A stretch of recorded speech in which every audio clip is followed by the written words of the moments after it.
I'm Juju Chang, and this is 2020 In Touch. Many of you were outraged recently when we told you the story of a Texas man who was sentenced to life in prison for a relatively minor offense. Jim Avila's investigation not only touched his life, but it helped set him free.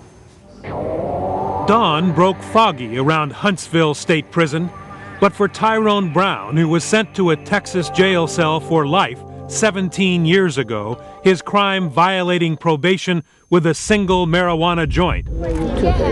This was the sunniest of days.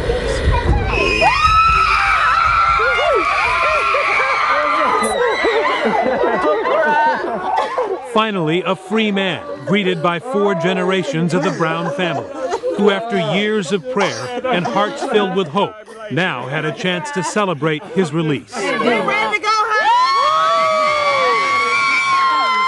Pardoned by the Texas governor, Tyrone is now 34. I feel like Superfly. He was incarcerated half of his life for that unexplained and blatant example of unequal justice exposed on 2020 last November.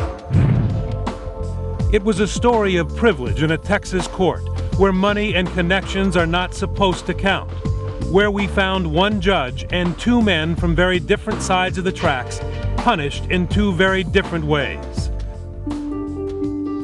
Tyrone Brown, a poor boy from a hardscrabble Dallas neighborhood, involved in a $2 robbery, put on probation, and then sentenced to life on his first and only violation. When he said life and down, like my mind just shut down, you know. Compare that to the story of this man, first reported by the Dallas Morning News. He's Alex Wood, son of a prominent and rich pastor and brother-in-law to an 8-term congressman. He got probation after he shot and killed someone. Listen, there's been an accidental shooting at my house. There's a guy injured and he needs an ambulance, I think. And despite even more run-ins with the law that included repeated cocaine violations, Wood never served a day in prison. I'm Keith Dean. I'm judge of the 265th Felony Criminal Court. Judge Keith Dean would not talk about why he sent one man to prison for life and another home free. We tracked down the judge and asked him to explain this severe sentence. I just can't talk about it. The law won't let me talk about it. And I understand that you think that I can, but I just can't. I'm not allowed to. Actually, the Texas Commission on Judicial Conduct told 2020 the judge could comment if he wanted to. Tyrone's story touched thousands. The governor of Texas received hundreds of emails, letters, and phone calls, every one of them asking Rick Perry to right this unexplainable and unequal justice.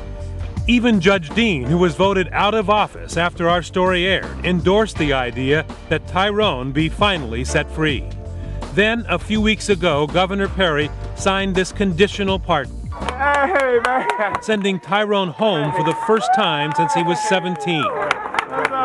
2020 was there for the reunion. I'm Juju Chang. For all of us at 2020, we're in touch, so you be in touch.